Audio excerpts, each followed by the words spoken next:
Hello everyone, स्वागत है फिर से एक नई वीडियो के साथ। और आज का हमारा टॉपिक है भारतीय संविधान की विशेषताएं। ठीक है, भारतीय संविधान की प्रमुख विशेषताएं और इनके बारे में आज चर्चा करेंगे, क्योंकि इससे पिछली वाली क्लास में जो चर्चा की गई थी वो भारतीय संविधान को लेकर के, भारतीय संविधान का निर्माण कैसे हुआ और भारतीय संविधान, ये जो पिछली वाली क्लास हुई थी कंटिन्यू हमने क्लास करी है। और उस क्लास में हमने क्रम से एक एक चीज़ को क्लियर किया है। संविधान किन किन चरणों से वो गुजरा, कौन कौन से अधिनियम बने, किन चरणों से वो गुजरा, कौन कौन से अधिनियम बने और कितनी समितियां बनी और कौन सी समिति के कौन कौन से अध्यक्ष थे, ये सभी इन सब के बारे में हम पिछली वाली क्लास में ही पिछली वाली क्लास हुई है उन सब में क्लियर किया है।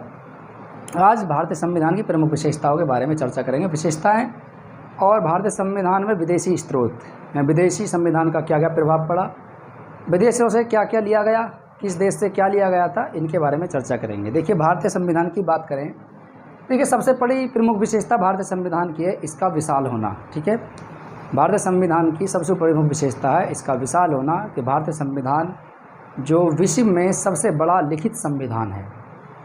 ऐसा नहीं है कि हर देशों के पास इतना विस्तृत संविधान हो, केवल भारत के पास इतना विस्तृत संविधान है जो लिखा गया है इतने बड़े उस पर। बहुत बड़ा है, विशाल है, क्योंकि इसमें बहुत सारे अनुच्छेद हैं। ठीक है, 12 अनुसूचियाँ हैं। पहले मूल संविधान में 8 अनुसूचियाँ थी, लेकिन वर्तमान में 12 अनुसूचियाँ हैं, 25 भाग हैं। पहले 22 भाग थे, 395 अनुच्छेद थे, लेकिन अब वर्तमान में 465-64 के करीब अनुच्छेद हो रहे हैं, लेकिन 445 भी आता है, कहीं कहीं पर लिखा होगा 445 अनुच्छेद हैं। ठीक है, अभी इन सब चीज़ों को क्लियर भी करेंगे। तो भारतीय संविधान की प्रमुख विशेषता में से सबसे पहले आती है इसका विशाल होना, भारतीय संविधान का विशाल स्वरूप। ठीक है, विशाल स्वरूप यानी आकार। ठीक है, क्योंकि भारतीय संविधान के विशाल आकार की बात करें तो भारतीय संविधान का विशाल, विश्व का सबसे विशाल संविधान या विश्व का आकार, तो भारतीय संविधान का यानी विश्व का सबसे विशाल संविधान। ठीक है, ऐसे लिख देते हैं, विश्व का सबसे विशाल संविधान, विशाल संविधान। अब देखिए विशाल कैसे है ये, मतलब बड़ा क्यों है। भारतीय संविधान की बात करें तो भारतीय संविधान को बनने में 2 वर्ष 11 माह 18 दिन लगे। कितने लगे थे इसको बनने में? 2 वर्ष 11 माह और 18 दिन का समय लगा। कितना लगा था? 2 वर्ष 11 माह और 18 दिन का समय लगा था संविधान को बनने में। और संविधान के विशालता का जो कारण है, इसमें इसके 395 अनुच्छेद थे। मूल संविधान में 395 अनुच्छेद थे। बात करें अगर अमेरिका के संविधान की, तो भारतीय संविधान बाद में आते हैं, पहले बात करते हैं देखिए अमेरिका के संविधान की। जहाँ अमेरिकी संविधान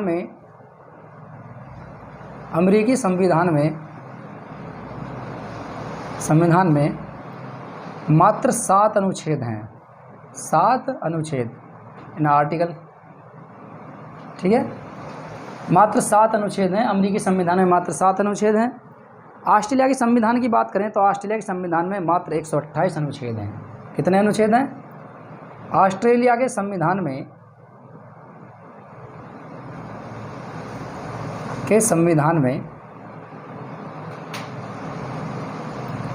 128 अनुच्छेद हैं। ठीक है, 128 अनुच्छेद हैं। बात करें कनाडा, ठीक है, कनाडा के संविधान की बात करें तो कनाडा के संविधान में 147 अनुच्छेद हैं। कनाडा के संविधान में 147 अनुच्छेद। कितने आर्टिकल हैं? 147 आर्टिकल हैं मात्र कनाडा के संविधान में।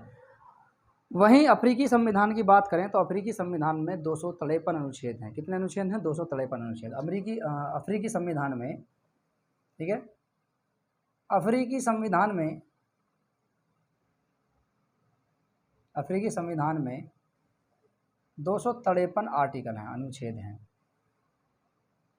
ठीक है, तो ये कुछ देश थे जिनके संविधान में कितने आर्टिकल हैं, कौन कौन से आर्टिकल हैं। देखिए कितने आर्टिकल हैं, तो बात अमेरिकी संविधान में 7 अनुच्छेद, ऑस्ट्रेलिया के संविधान में 128 अनुच्छेद, कनाडा के संविधान में 147 अनुच्छेद और अफ्रीकी संविधान में 253 अनुच्छेद हैं। वहीं अगर हम भारत की बात करें तो भारत के संविधान में, ठीक है, तो भारतीय संविधान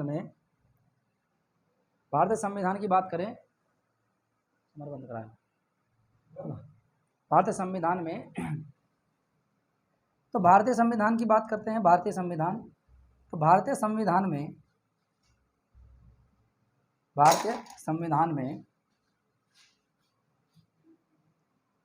395 अनुच्छेद मूल संविधान में थे। भारतीय मूल संविधान में, ठीक है, तो मूल भारतीय संविधान में जो पहला संविधान जब सबसे शुरू में बना था, तो मूल भारतीय संविधान में 395 अनुच्छेद, 22 भाग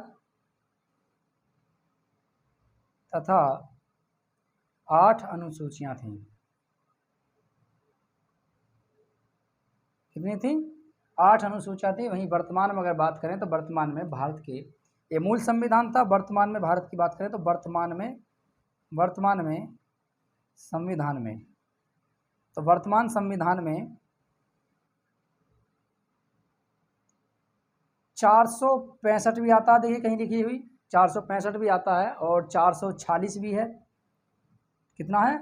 446 भी है, 445 भी है। तो कहीं कहीं पे ऐसा भी आता है 465, 446, ठीक है, अलग अलग पुस्तकों में अलग अलग दिया हुआ है। तो 465 या 446 अनुच्छेद हैं, ठीक है। भाग की बात करें तो वर्तमान में भाग में इसमें कितने भाग हैं? 25 भाग।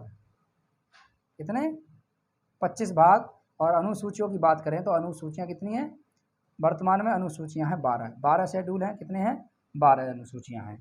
तो इस कारण एक पर्सन थे जिनका नाम था जेनिंग्स। क्या नाम था? जेनिंग्स। तो इसी कारण एक पर्सन थे जिनका नाम था जेनिंग्स, और जेनिंग्स ने इसे इसी कारण विशाल संविधान कहा है। क्या कहा है? विशाल संविधान, ठीक है। इसकी इसी विशालता के कारण इसके इतने बड़े आकार के कारण ही इसे विशाल संविधान कहा गया है, यानी विश्व का सबसे विशालतम संविधान कहा गया है।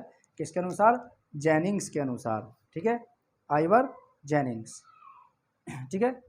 जेनिंग्स के अनुसार इसे विशाल संविधान कहा गया है। तो ये आप नोट कर लीजिए इसे। इसके बाद आगे चलते हैं, किस देश से क्या क्या लिया गया था भारतीय संविधान में।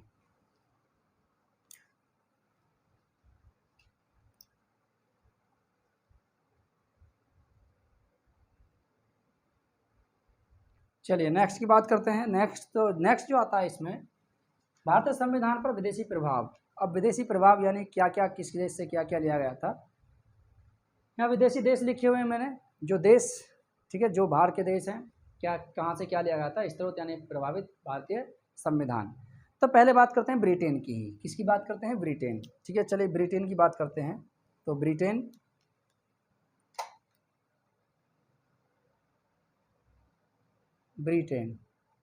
अब देखिए ब्रिटेन से क्या क्या लिया गया था। ब्रिटेन से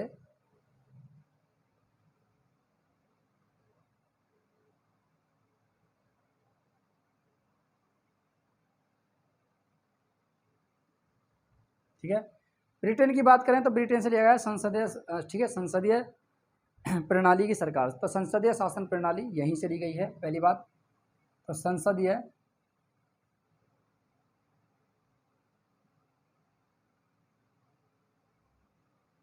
शासन प्रणाली,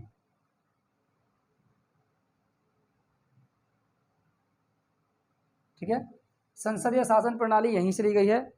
आगे बात करें विधि का शासन। किसका? विधि का शासन, विधि का शासन, ठीक है, ये भी यहीं से लिया गया है। आगे नेक्स्ट बात करें तो यहाँ से क्या क्या लिया गया, देखिए संसद के विशेषाधिकार, संसद तथा विधानमंडल की प्रक्रिया।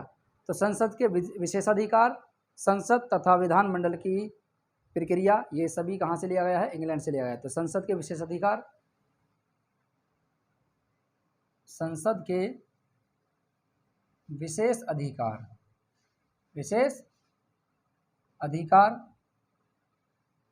ठीक है, संसद तथा विधानमंडल की प्रक्रिया। तो संसद तथा विधानमंडल की प्रक्रिया, संसद तथा विधान मंडल की प्रक्रिया, ये भी कहाँ से ली गई है?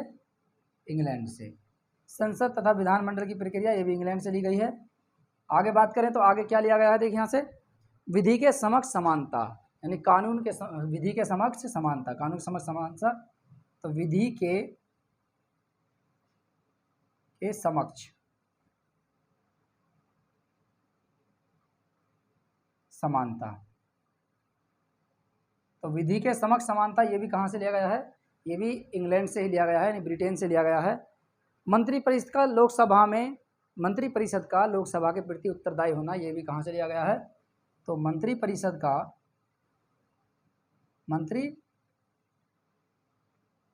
का लोकसभा के प्रति उत्तरदायी होना,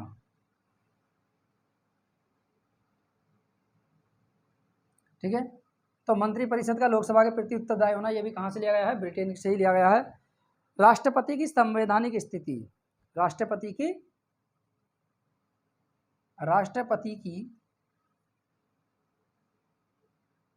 संवैधानिक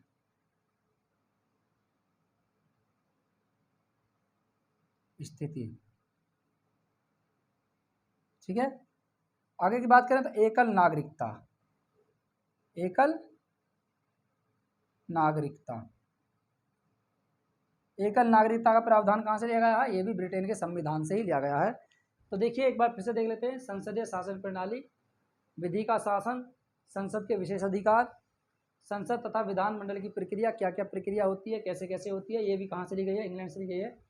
विधि के समक्ष समानता, यानी देखिए कानून, विधि के समक्ष समानता, यानी कोई भी व्यक्ति है वो, ठीक है, कानून की नज़रों में उन कानून सबकी नज़रों में बराबर है, ठीक है। कोई भी हो, कोई भी व्यक्ति हो, उसके लिए कानून जैसा उसके साथ व्यवहार करता है। लेकिन यहाँ पे कुछ अपवाद भी हैं, ठीक है, जब आगे क्लास चलेगी उसमें कराएंगे इसको। तो मंत्रिपरिषद का लोकसभा के प्रति उत्तरदायी होना, यानी संपूर्ण मंत्रिपरिषद जो लोकसभा के प्रति उत्तरदायी होती है, ठीक है, ये भी कहाँ से लिया गया है? ब्रिटेन से लिया गया है, ठीक है। इसी मंत्रिपरिषद के में से एक सदस्य निकल के आते हैं जो प्रधानमंत्री वर्तमान में, ठीक है, वो भी इसी के सदस्य हैं। राष्ट्रपति की संवैधानिक स्थिति, ये भी कहाँ से लिया गया है? ब्रिटेन से लिया गया है। और एकल नागरिकता का प्रावधान, ये भी कहाँ से लिया गया है? ब्रिटेन से लिया गया है। देखिए एकल नागरिकता क्या है? कई देशों में दोहरी नागरिकता का प्रावधान है, लेकिन भारत में केवल एक नागरिकता का ही प्रावधान है। दोहरी नागरिकता का क्या होता है? देखिए मान लीजिए अब कोई व्यक्ति है, वो किसी देश में रहना चाह रहा है, तो उस देश में जहाँ वो रहता है, उस देश के कौन से राज्य में रह रहा है, तो पहले उसे उस राज्य की नागरिकता लेनी पड़ेगी। देश के साथ साथ राज्य की भी नागरिकता लेनी पड़ेगी, उसे दोहरी नागरिकता कहते हैं, ठीक है। तो देश की तो नागरिकता है उसके पास, लेकिन जहाँ पे वो रहता है, किस राज्य में रह रहा है, उसकी नागरिकता भी उसे लेनी जरूरी होती है, इसे कहते हैं दोहरी नागरिकता। लेकिन भारत में ऐसा नहीं है। भारत की एकता और अखंडता को बनाए रखने के लिए भारत ने एकल नागरिकता का प्रावधान अपनाया था, ठीक है।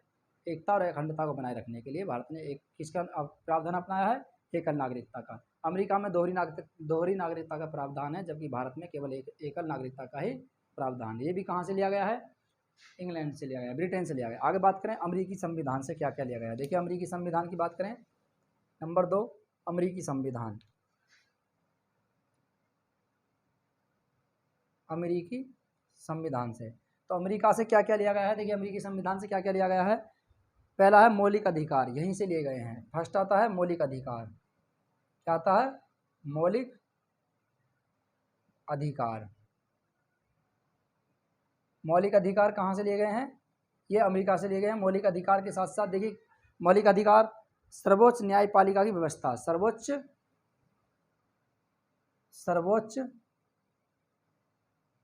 न्यायपालिका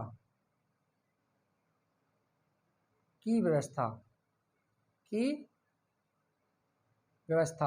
ठीक है। क्योंकि भारत में क्या सर्वोच्च है? न्यायपालिका। लेकिन भारत से न्यायपालिका से ऊपर एक और है, जिसके बारे में हम बात कर रहे हैं, जिसके बारे में हम पढ़ रहे हैं। भारत में सबसे ज़्यादा सर्वोपरि इसी को माना गया है, संविधान को। भारतीय संविधान, इससे ऊपर कोई नहीं है, ठीक है।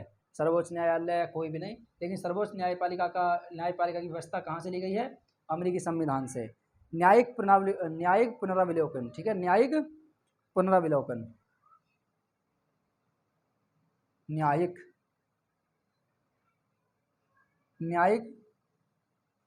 पुनर्विलोकन।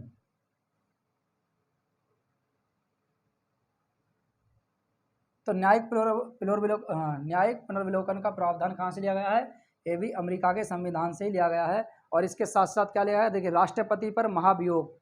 तो राष्ट्रपति पर महाभियोग की प्रक्रिया, राष्ट्रपति पर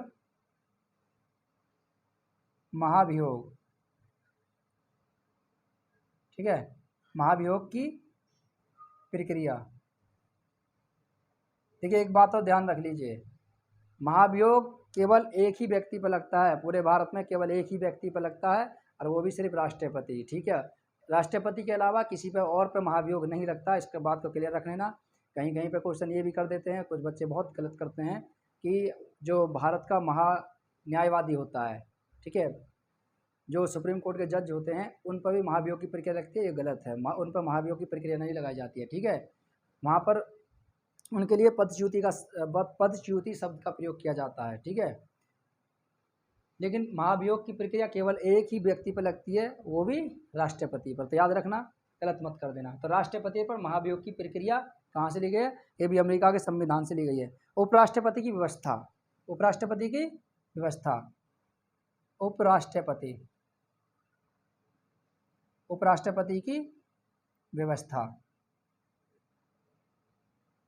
ये भी कहाँ से लिया गया है? अमेरिकी संविधान से लिया गया है। इसके अतिरिक्त और क्या चीज़ ली गई है यहाँ से? देखिए, बताएं। प्रस्तावना का विचार, विधियों का समान संरक्षण, वित्तीय आपात। तो प्रस्तावना का विचार, ठीक है, विधियों का समान संरक्षण और वित्तीय आपात, ये सभी कहाँ से लिए गए हैं? अमेरिका के संविधान से लिए गए हैं। तो प्रस्तावना पर विचार, ठीक है, प्रस्तावना पर विचार, विधि के समान संरक्षण, ठीक है, विधि के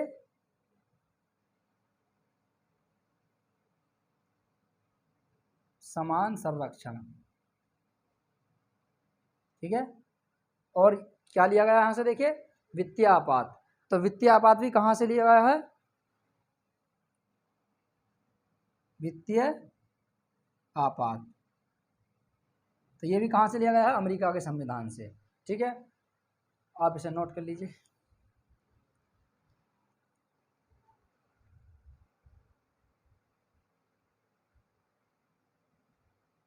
नोट कर लिया? चलिए आगे बात करते हैं। देखिए,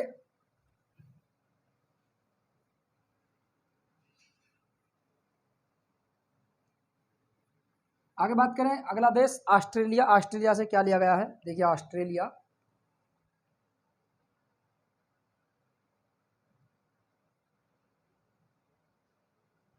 ऑस्ट्रेलिया, ठीक है, ऑस्ट्रेलिया से क्या लिया गया है?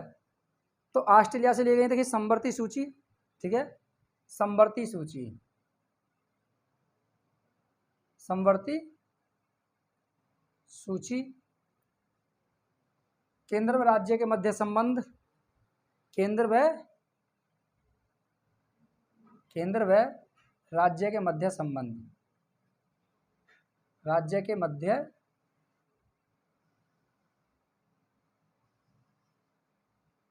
तो केंद्र व राज्य के मध्य संबंध, शक्तियों का विभाजन,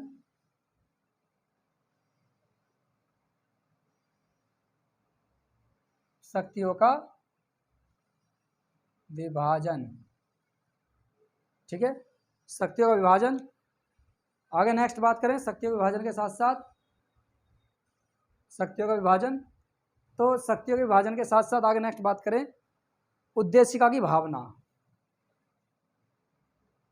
उद्देशिका की भावना, ये भी कहाँ से लिया गया है? ऑस्ट्रेलिया के संविधान से। और अगली बात करें नेक्स्ट, तो इसके लिए प्रस्तावना की भाषा, प्रस्तावना की भाषा, ठीक है, प्रस्तावना की भाषा। आगे नेक्स्ट बात करें तो देखिए, आयरलैंड के संविधान से क्या लिया गया है? आयरलैंड, आयरलैंड देश,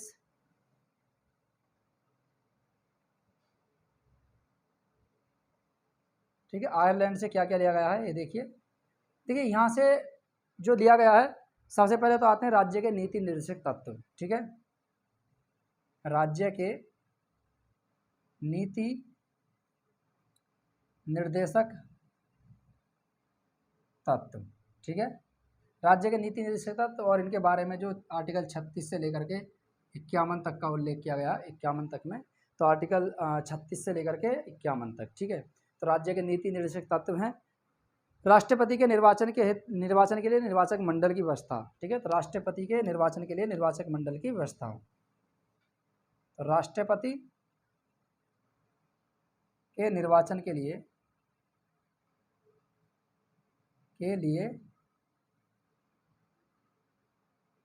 चुनाव की व्यवस्था। ठीक है,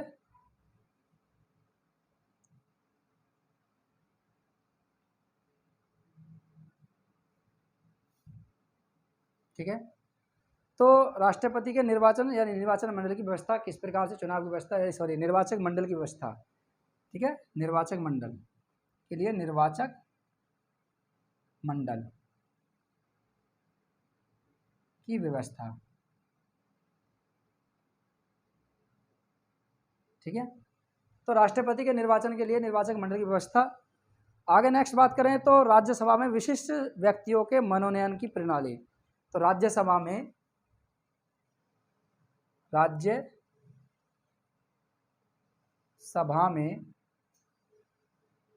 विशिष्ट व्यक्तियों का मनोनयन। ठीक है, मनोनयन। तो राज्यसभा में विशिष्ट व्यक्तियों का मनोनयन। ठीक है, तो आज के लिए इतना ही रहने देते हैं। बाकी जो देश और उनसे कहा क्या क्या चीज़ ली गई है इसके बारे में कल कराएंगे, और भारत के राष्ट्रीय प्रतीक उनके बारे में बताएंगे। तो आज के लिए इतना ही काफ़ी, मिलते हैं नेक्स्ट वीडियो में, तब तक के लिए जय हिंद। और देखिए हमारी पॉलिटी की क्लास रोज़ाना अवेलेबल हो जाएंगी। ठीक है, थोड़ा अभी टाइम में थोड़ा सा लेकर के वो है कि अब इसके बाद हम करा देंगे। तो रोज़ाना कोशिश यही रहेगी कि 8 बजे रोज़ाना क्लास अवेलेबल करा दी जाए। तो बने रहिए, देखते रहिए। तब तक के लिए जय हिंद।